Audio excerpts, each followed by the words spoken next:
What's up, everybody? Welcome to the Lady League. We are here to help you win your fantasy league. I am RZ, broadcasting live from Los Angeles. We've got Allie broadcasting from Los Angeles as well, Dr. Z in Chicago.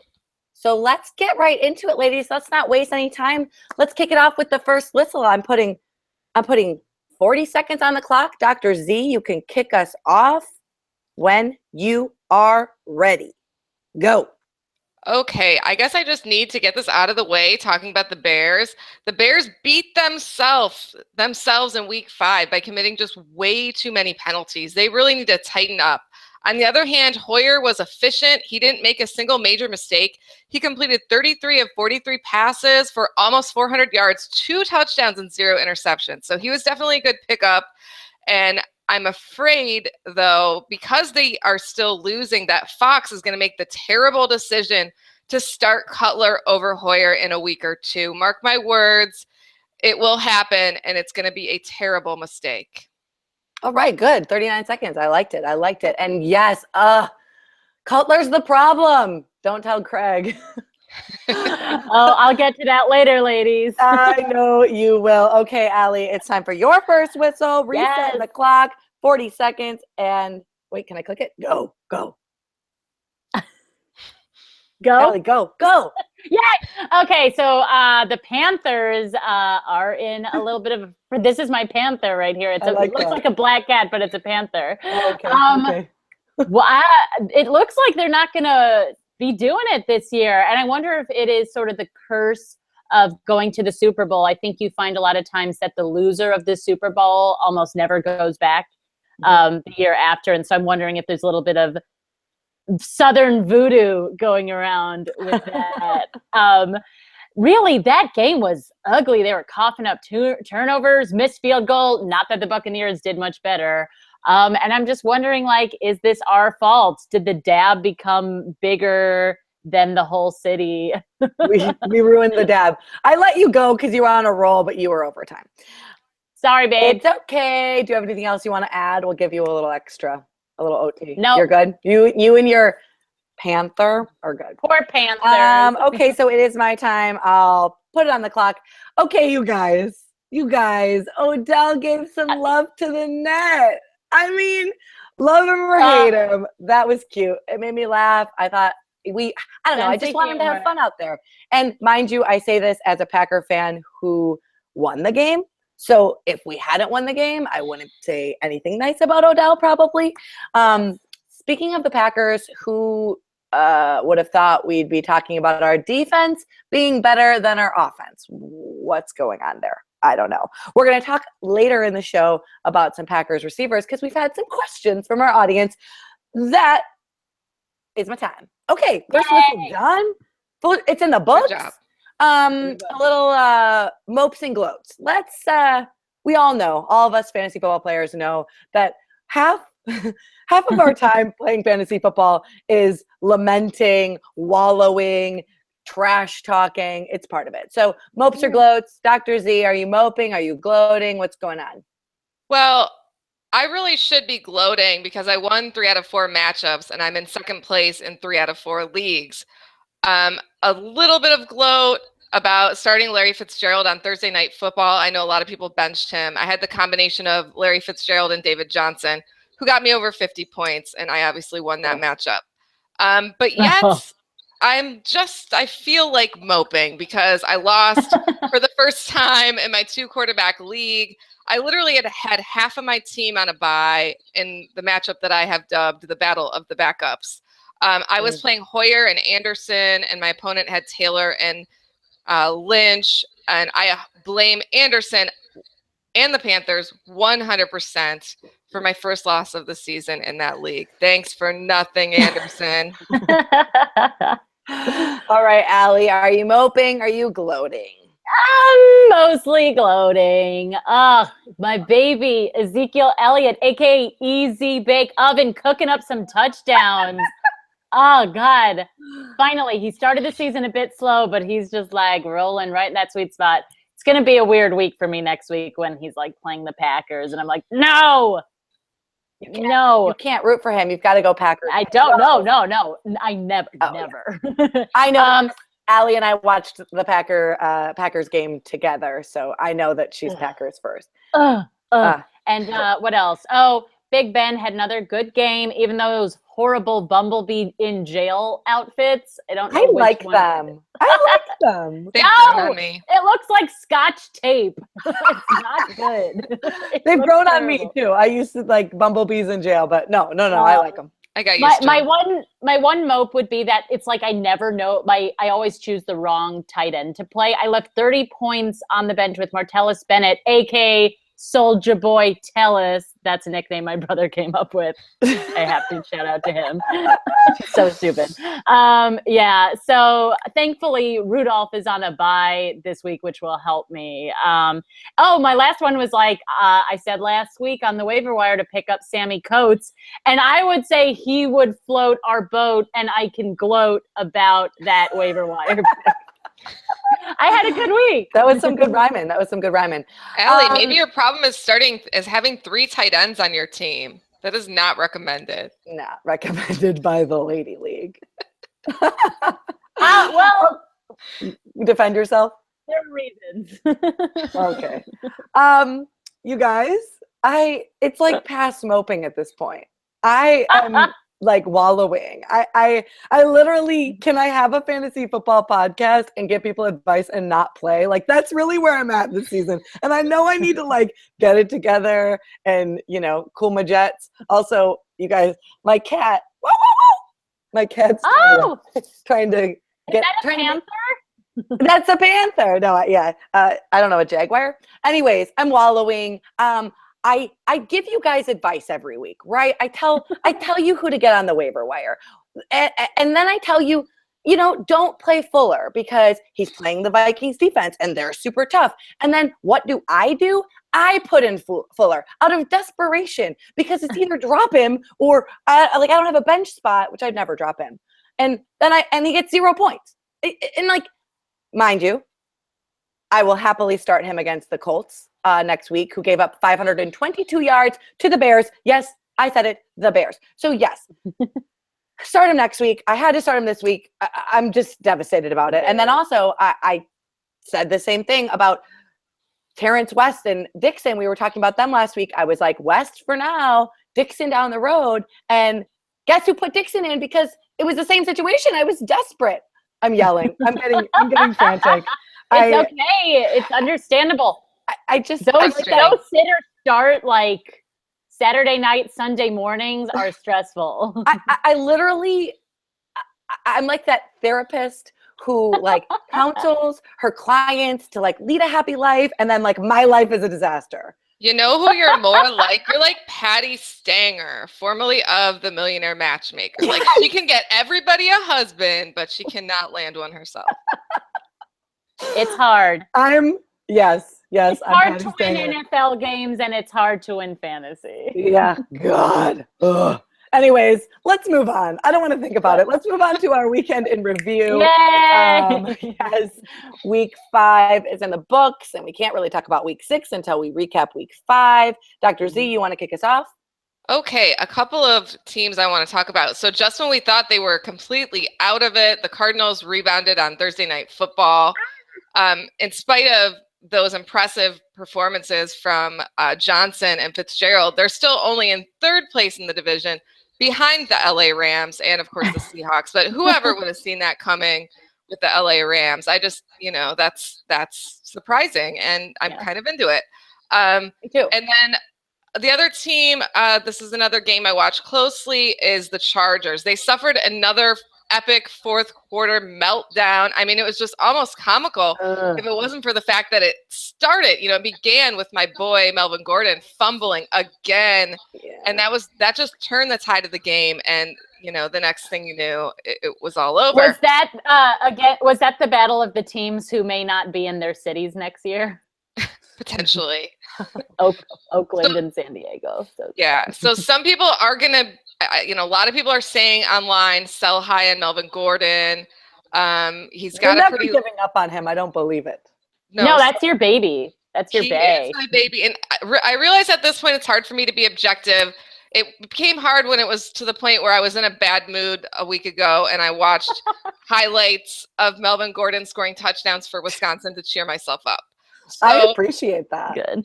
I am not objective anymore, and I will admit that, but I think, all the guy does is score touchdowns. The Broncos are not that great against the run, so I'm still going to be starting him in week 6 despite all the haters. All right. I like it. That's right. That's right. Any other storylines from the weekend, or should we move on to Allie? Well, there was one other thing, and that is just what in the heck is happening with the Raiders backfield. I took a gamble on Washington over Richard because I have Murray on my bench who's injured. And man, of course it was Richard who got the carries. And, between the three of them, who knows? I guess I would stay away from the situation if you possibly could. But the thing is, with bye weeks and everything else, we're all getting desperate.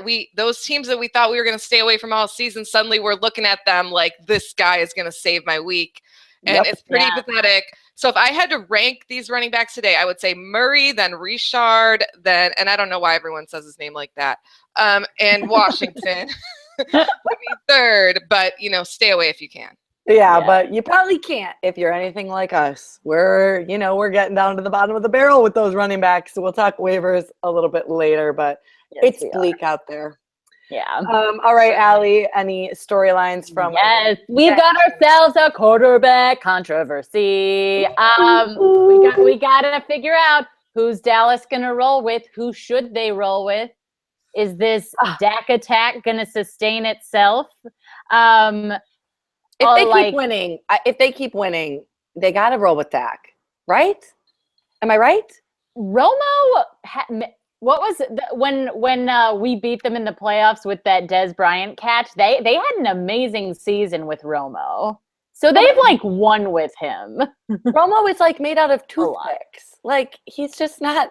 So if he gets hurt, Dak's back.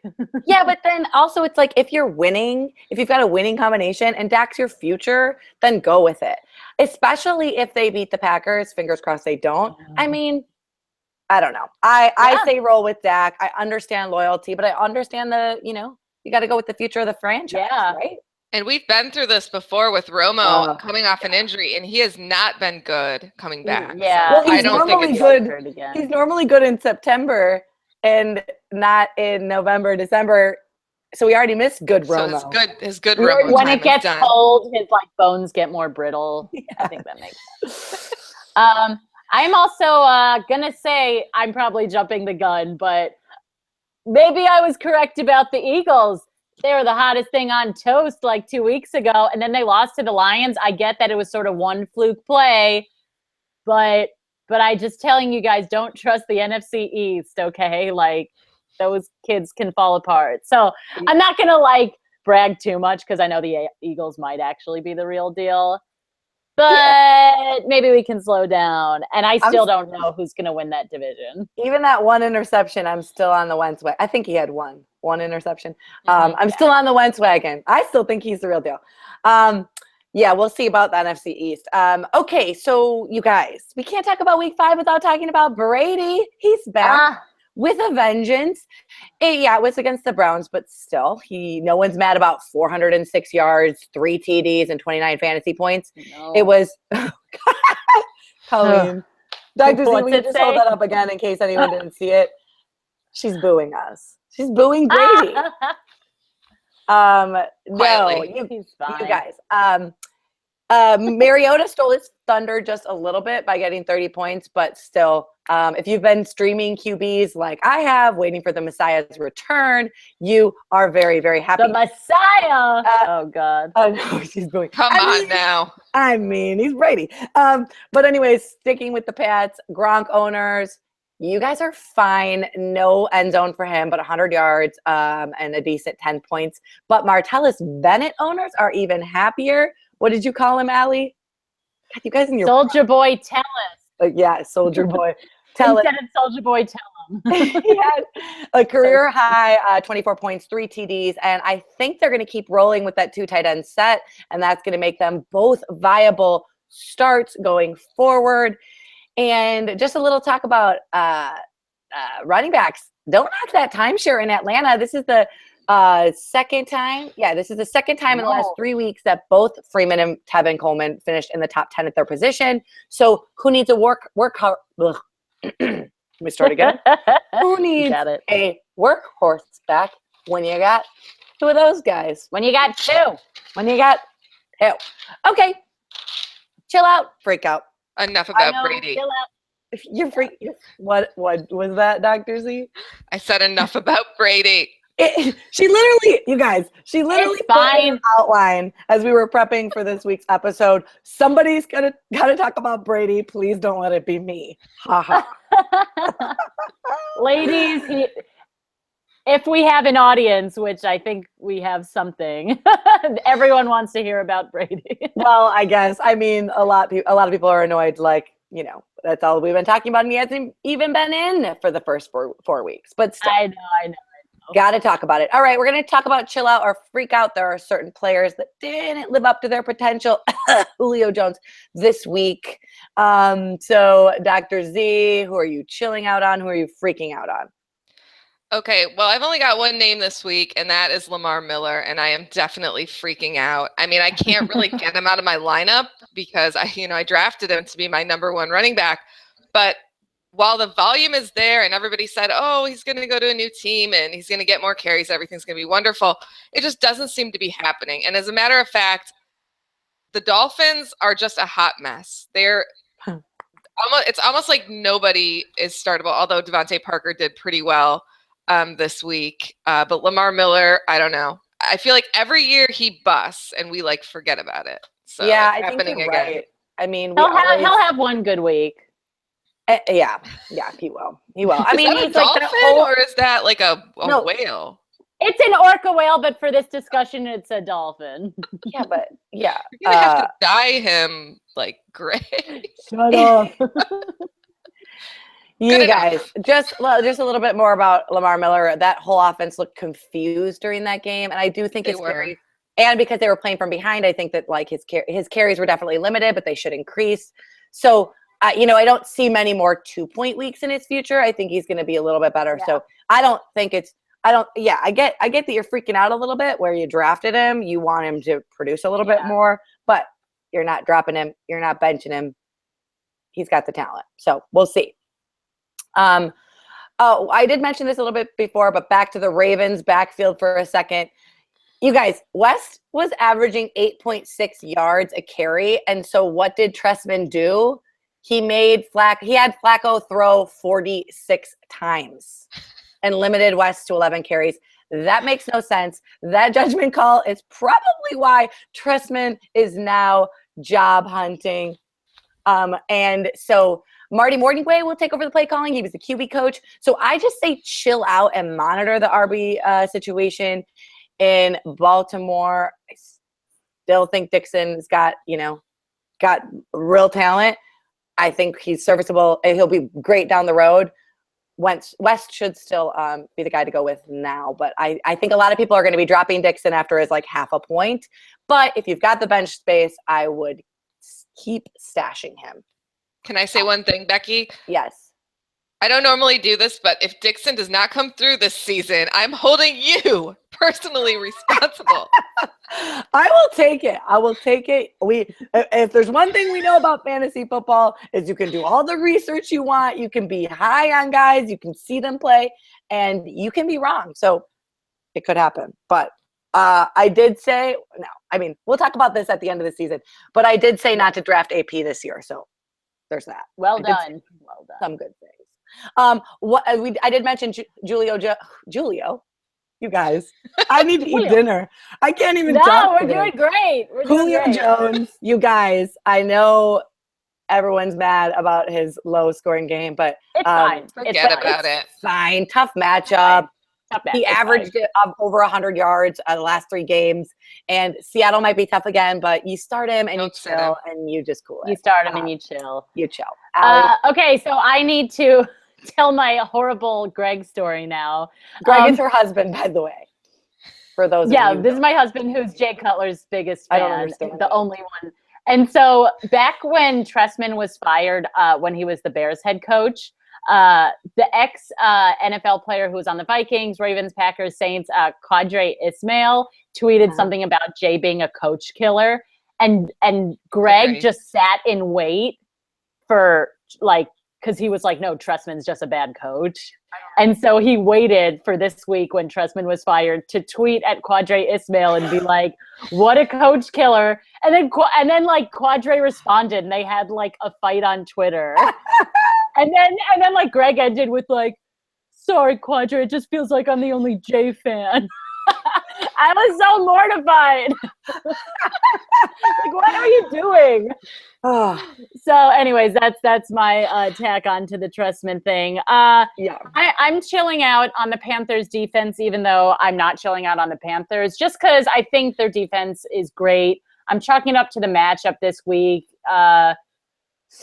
And even if they don't end up with a winning record, I do believe in their defense. I mentioned being a little dubious about the Eagles. So I would be wary on Wentz, but I'm not going to freak out on him. I mean, with bye weeks coming up and everything. Yeah. And I'm not worried. No, of course, keep him on your roster. Kind of like you say, like every week I talk about freaking out on Alshon Jeffrey, and yet I keep him in my lineup. Because it might be time. Yeah. It might be time. You could probably do better with Meredith at this point. I know. I mean, don't drop him. So that's it for me. That's it for me. All right. Well, let's move on to waiver wire targets. As mentioned, it's a little bleak out there in certain positions. Let's I'll kick us off with quarterbacks. I think Mariota, who obviously had a huge week. I mean, he only threw for 163, but he added 3 passing TDs and a rushing and an extra 60 yards on the ground for good measure. He could be serviceable starter moving forward, especially because they have the Browns this week. So if you've got, absolutely. If you need somebody, and then we talked about Hoyer a lot last week, so I won't talk too much about him. But yes, if he continues to start, he'll have a good matchup against the Jags. What about wide receivers? I've got some for you. Okay, so if you didn't listen to Allie last week, I think you should definitely pick up Sammy Coates at this point. It's going to be your last chance to get him. I checked earlier today, and he's still only owned in 39% of Yahoo leagues. So there's a very good shot that you can get him. I think he's worth spending a high waiver priority on. He caught 6 of 11 targets for 139 yards and 2 touchdowns. So he's dropping a lot of, in some cases, catchable balls. But if you remember Martavis Bryant before the whole pothead thing happened, he was a very similar player. He was the deep threat. He dropped a lot of passes, but he still was a very significant contributor in fantasy. And I think we're going to see the same thing for Sammy Coates. I think he's falling into that role. So, and he's only going to improve on the drops over time, in theory. Cool. Yeah. So another guy who you should consider, I think, is Cameron Meredith of the Bears, who just came out of nowhere. He basically took over Kevin White's, role in that offense very quickly, which is kind of strange. But and maybe he's, used to playing with the B team. Maybe him and Hoyer have been, together, in practice. I don't know.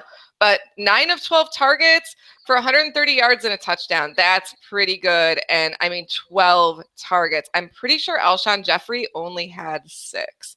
So one caveat. And I was hoping it would be Royal too. Yeah, Royal was hurt though. They played him, but he wasn't 100%. So I think that might explain it. But one caveat with Meredith that you got to consider is that bets are off if Cutler comes back. We don't know. He's probably not going to throw to Meredith. He's probably going to go right back to Jeffrey and nobody else. So Meredith's value could be completely tied to who starts at quarterback. One other guy.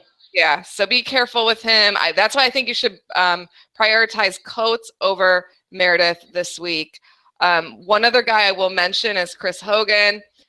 He's really not a lock, but if you're a person that just loves you can't resist the Brady action, which, that's not me. I have him on both teams, and he's been surprisingly up and down, but his ups are good. Right. Like Well, he's everybody's better in that offense, whether you like it or not. Everybody's better with Brady in it. So everybody's points go up, everyone's targets, everybody gets there. So I do think Hogan could be a good pickup. And he's only owned in 25% of Yahoo leagues. So if you want a piece of the Brady action, this is your guy. But he's not my guy. I get it. Okay. Allie? Yeah, I got some tight ends for you. I mentioned him last week, but definitely go for Jesse, not that Jesse James of Pittsburgh. He's owned in available. He's owned in 58% of leagues, but he's a must get if he's still around. I would definitely look at Charles Clay, who has a really good matchup with the 49ers. I think he's only owned in like 28% of leagues right now. After that, it gets a little thin with Jared Cook still out. Maybe grab Richard Rodgers if he's available. He's had a slow few games, but Dallas does give up a decent amount of points to tight ends. And I do feel like Richard Rodgers is due for a catch, like as a Packer fan, sort of like seeing who's been thrown to. You guys, I'm so sorry I'm being distracted. My cat is messing with me right now. I'll be right back. My God, it's the Panthers. I'll be right back. You are in trouble. She has left the vidcast for her cat. What do we do? I don't know. We can't carry the show without her. Anyways, so I feel like interlude. Sorry, I didn't know whether I should wait for you or not. So now keep going. Yeah, so I think Richard Rodgers might be a decent pickup. On San Diego, Hunter Henry and Antonio Gates, I think, are sharing tight end time. So it would be hard to trust either. If you're desperate, give them a look. I mean, Antonio Gates is the man. So, and Hunter Henry's been the man. So I don't know. I'm not against it. I keep talking about the Patriots. I'm so sorry, Colleen. But they're doing a 2 tight end set and it's working. And if they keep getting targets, then work. I mean, I have 3 tight ends on my team. I should probably start playing 2 of them at once.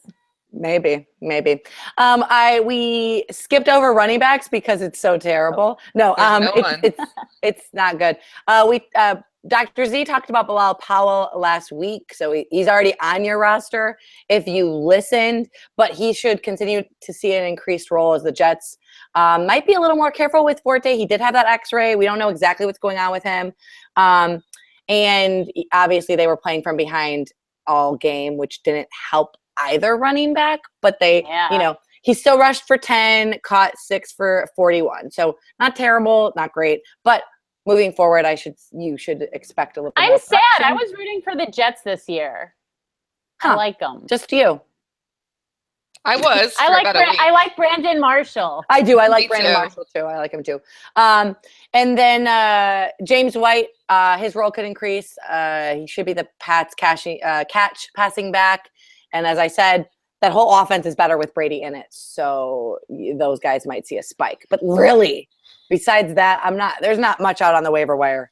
Don't waste a high waiver priority on a desperation ad, like one of the Raiders running backs or something. Just save your waiver priority if you don't need a wide receiver. Yeah.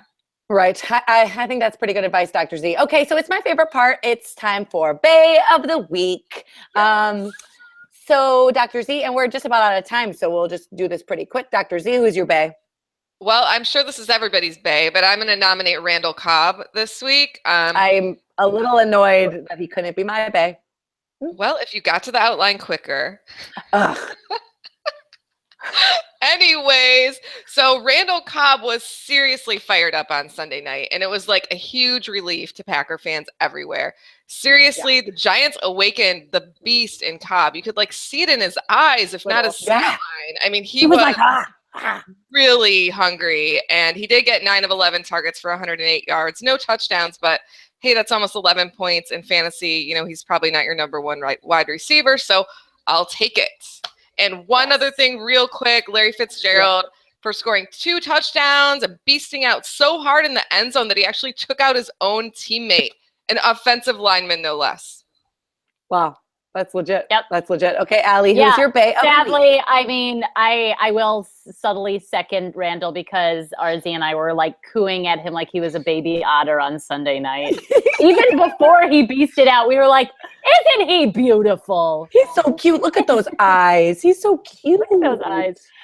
Yeah, I can't help but love Odell for hugging the equipment that took him out last week. That was an adorable moment. Yes. As far as like, it's sad because I've been really pleased with like Big Ben's like production, but I would like never ever call him Bae of the Week. A bae. Yeah. 'Cause No. he's still He's too Big creepy. Ben, He's slightly rapey Big Ben.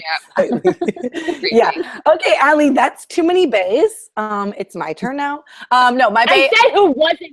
He's not my Bae. You guys, I don't know what happened during this podcast, but I've talked about the Patriots way too much. I'm going to do it one more time and then maybe not talk about the Patriots the rest of the season. But you guys, that like overgrown frat boy that we love to make fun of, but we still love him. Gronk, yeah, him. This is what he said, and I quote to Brady's return to the field. He said, Tom always brings the ampness to the table. Like, that's only something Gronk would say. And I That's appreciate not a phrase. Not a Ampness. thing. But he's just such an overgrown frat boy. It's just like, I wouldn't expect anything else. So, Rob's my bae of the week. Okay, we only have time for the final whistle. As you see, the sun is actually going down in Los Angeles, as you can tell by my broadcast. The It's getting lighting. dark in here. It's getting creepy. So, all right, we'll kick it off with Dr. Z. What's your final whistle? Okay, so this is really important. Listen up, guys. This is the time of the season when people get fantasy fatigue. So what I want to tell you to do is don't give up, even on your losing team. Stick with it. Do not get waiver wire fatigue. Now is the time where you can get somebody when everybody else starts to slack off. Do use your waivers sparingly and intelligently, and do capitalize on hasty drops by other players in your league. Were you talking directly said. to me? Because I feel like you were, and I feel like, thank you. I thank you. You're welcome. All right, Allie, what's your final whistle? You guys, I'm so nervous about the Packers that I actually devised a plan yesterday. I had a bit of a spiral that I'm going to, for the first time, bet money on the Cowboys winning just to hedge my bets and try to like lessen like the pain. Does that sound crazy to you? Yeah, I don't Yes. like that at all. I Don't really do don't it. like that. It's going to be like bad karma, and they're going to lose because you placed the bet. Yeah, I don't. If you've never done it before, I don't know. I wouldn't do it now. But I mean, I know. Anyway, so I'm just a little bit nervous. That game did not make me feel super great about the offense, but our defense is great. they're our boys. Yeah. Yeah. And I believe in our offense in the first half. So I guess that's good. We'll find our rhythm.